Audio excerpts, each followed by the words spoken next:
Good morning. I'd like to welcome everybody on behalf of the Hutchins Center on Fiscal and Monetary Policy. The minister apologizes for being late. He was trying to demonstrate that the United States has had inadequate infrastructure investment, and so, like many things, we'll somehow find someone else to blame, right? The minister is going to speak for about 10 minutes, and then I'm going to ask him some questions. I'll keep the introduction short. Paulo Guedes has been since January what they call a super minister in Brazil. One ministry wasn't enough for him, so he has finance, planning, and industry. He has a University of Chicago PhD in economics, spent several decades in banking, and is new to government. It comes to this job at a pivotal moment in Brazil's economy and is pushing a very important and sweeping pension reform. So with that, Minister. Good morning, everybody. A few words first about what is going on down there. I think we have the dynamics of an open society, a very vibrant democracy. After 30 years, well, first we had 20 years of military government, politically closed system, investing a lot on infrastructure through the state companies, Eletrobras, Telebras, Petrobras, Sidebras, and so on. When we re-democratized, we tried to transform a Hobbesian state machine into a Rousseauian will of the people machine. But the economists were not, and the politicians, not wise enough to make the transformation, privatizing the old companies, decentralizing resources to invest on human capital, education, health, and so on. So the general direction was good to satisfy the requirements of an emerging democracy, but we mismanaged the transformation. It took so long, we got lost in a hyperinflation, two hyperinflations, two bursts of hyperinflation, external debt moratoria, and finally two big recessions. But all the time, institutions getting better, perfecting democratic institutions. So we had impeachment. The legislative power declared its independence, making an impeachment at the right first and then at the left. When the executive power tried to buy political support in the Congress, they awakened the judiciary power that put both on jail, who bought and who sold. Nobody's above the law, rule of law, voting machine every 2 years. And for the first time, quite natural, we had the right first in a politically closed system. Then we had social democrats, political alliances, center-left, winning all elections. And now we discovered we have conservatives and liberals in a political alliance, center-right. So what was a very vibrant democracy working was interpreted abroad by the establishment that was disrupted as a threat to democracy. There was no threat whatsoever. There is no threat whatsoever. There will be no threat whatsoever to democracy. It's a very vibrant democracy. And when even the conventional media fell in love with the establishment, it was disrupted. A man was elected spending less than $1 million. What does it say about democracy? What does it say about new social media disrupting conventional media? Should conventional media depart from what people are feeling? And what people were feeling was a new agenda about customs, about principles and values. A man could have bad manners and great principles and values. And a lot of people have good manners and very bad principles and values. So it was a political, so my first line is about politics is, don't feel sorry for us. We have a very vibrant democracy, and it is now a political alliance, center-left, center-right. After 30 years of left, no problem. 4 years like that, maybe 8, who knows? No danger at all, institutions getting perfect. And we will show that very soon to everybody. Now to the economics. There was a transition.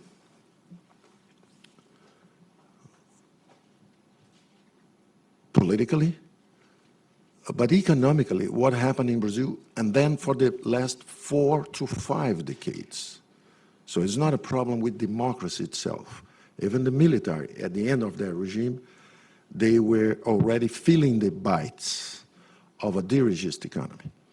So public expenditures came from 18% of GDP at the beginning of the military government to 26, 27 when the military left. Then it kept going higher to 32, 34, 36, 40, 42, 45% of GDP. This is the Brazilian history of uncontrollable public spending for almost 50 years. So Brazil, that was a very fast-growing economy, one of the fastest-growing economies in the world for at least 3/4 of the last century. Brazil had an average yearly growth rate beyond 7%. Brazil used to grow faster than China, faster than Japan, faster than Korea for a very, very long period of time in the past century. And then because of excess of public expenditures, first with the military and then at the end with the democratic governments, that increased social expenditures, legitimate, natural requirements of an emerging democracy, but they did not dismantle the privileges and the subsidies and the misallocation of funds that they received. So it was an incomplete transition. Economically, we are in a phenomenon which is an incomplete transition. But the dynamics is of a great open society, a Popperian great open society. Independent powers, free press. If the conventional press misbehaves, they lose because the social media disrupt them. And the economy trying to get in the right direction, but without controlling public spending. So our program was a very simple one. First one, conceptually, of course, I would love to do what Ludwig Erhard did in Germany for 10 years. I would love to do what Thatcher, what Reagan did. I would love to do what the Chicago boys did in Chile. So it would be wonderful to do with the Chicago oldies. So I got a lot of Chicago oldies, guys from the old Chicago school, just to go in that direction. It's not reasonable, the 8th largest economy in the world, to be the 126 in ease of doing business, 129 in openness, degree of openness. It just doesn't make sense. So we need some Chicago boys. Don't turn away from market people, market-driven people. We must change the economic axis from state companies, intervention, to market-driven. From a very closed economy to an open economy. Well, but there is a global world war. Not at us. Not with us. We are so close. We don't even feel the noise of the global trade war. We trade with China. We trade with the US. Very little with both. So our program was conceptually, we call it the road to prosperity. Just as a putting together the road to serfdom, which is negative, of Hayek, and prosperity through competition of Ludwig Erhard. So put both together, just put a sign and say, we are opening the economy, we are going to be a market-driven economy. We will reduce the statization of credit, 40%, 50% of Brazilian credit is misallocated because it's through either 2 or 3 great public banks or through subsidies. Generalized subsidies, tax exemptions, and things like that. So very high taxes.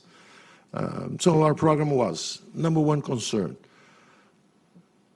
what is the fastest growing public expenditures so that we got to 45%? Because, see, we had a hyperinflation. It's a symptom, a manifestation of uncontrolled public spending. At the end of the military government, we had a sequence of exchange rate crises. Recycling petrodollars to accelerate public spending, So we have the petrodollars to recycle. So there should be no exchange rate crisis. You are receiving money from abroad, the petrodollar recycling at the end of the 70s. But we spent so much that even though the phenomenon was caused by recycling of petrodollars, at the end we were with recurrent exchange rate crisis. So we spent everything we received and more. Then we went to domestic financing to subsidize agriculture in the very last public government under the military rule. And that inflation moved from 36, 37, 40% a year to 200% a year. And then the military got out by the back door. And the private guys moved in, and they control prices, like in Venezuela. And then seize financial resources, blockade financial savings, crazy, stupid, silly policies. And then we go to higher inflation twice. Who is behind the scene? Public spending, uncontrollable. Now, inflation gets down, institutions being perfected, an independent central bank in a lame duck government, a government because there was impeachment, the vice president took power, and the man is 3.5% popular support. So lame duck, no control whatsoever, receives inflation at 11%. In 2 years, inflation is 3.7%. What happened? An independent central bank, even though it's not in the law. But institutions get imperfect all the time. Judiciary power, independent central bank, legislative power that impeaches presidents at the right and at the left. So we have the dynamics of an open society. Don't feel concerned. Don't feel sorry or sad about where we are going. We are moving well. The losers in the election gave a very wrong impression because they were disrupted. So they're saying bad things, they're impressed with bad manners and things like that. But we know what we are doing. We are very constructive, and the Congress will be very constructive, and we are moving forward. So the plan is, number one, explosion of public expenditures, must control that. First item, personal. Inside that, inactives, so Social Security reform. Is the pension reform. It's a fiscal hole. It's a black hole. It's swallowing the whole economy. So it's 770 billion. It's the largest, by far, public spending. So we attack that with the proposal of Social Security reform. We can talk about that later. Number two, expenditures, higher expenditures. Not only the government spends a lot, but spends unwisely. We build one Europe every year. A Marshall Plan is $100 billion. We build one Europe without getting out of Brazil. So whoever builds on Europe should become Europe. But you spend one Europe next year, one Europe next year, $100 billion a year just to serve public debt. What is public debt? Unwise past, an unwise past of public spending, fighting inflation only with the central bank. So a snowball indebtedness, in internal debt. Instead of having the manifestation of unwise and uncontrollable public spending under the form of a hyperinflation, we now have it in snowball indebtedness. And then this lack of coordination of monetary and fiscal policy leaves their digitals there, which is $100 billion, rebuilding one Europe without leaving Brazil. So you are still Brazil, rebuild on Europe, still Brazil, rebuild on Europe. It's very poor judgment of past governments on how to fight inflation without fiscal coordination. So Social Security reform, number one. Number two, highest expenditures, it's interest, which is usually year by year, on a year-by-year basis, you look at that thing and say, it's uncontrollable. We have an independent central bank, interest rates is whatever it is, but we have the stock of the debt in the past, it's given, it's uncontrollable. Fake news, it's not uncontrollable. We'll change the whole trajectory if we privatize, accelerating, and we reduce that. We have more than $1 trillion in value of state companies. We have more than $1 trillion with 700,000 real estate units owned by the union. Even the embassy here, wonderful, was bought in the 30s. It's worth a lot of money. When the ambassador jokingly said, well, I'm retiring, but I'm not costing anything to you guys because I am already retired, I said, well, if we can sell your house. I'm sleeping there. Wonderful place. It's enormous temptation to keep these things. If you go to Rome, it's in Piazza Navona. If you go to Milan, it's by the side of the Duomo. It's wonderful things. We bought by giving coffee in the 30s after the war. Wonderful things. I look at those things and I think we can really reduce our debt. So number 2 is accelerate privatization. Number 3, expenditure, the machine itself, the wage bill. Wage is going 7% real a year. So inflation is 10%. Give public employees 10% plus 7. So you created a caste of privileges, people who make 3-4 times their wages comparable in the private sector. Exactly like happens in their Social Security benefits and pensions. The average is 3, 4, or 5 times than an ordinary citizen. So number 3 is, and the good news, human capital depreciates and eventually dies.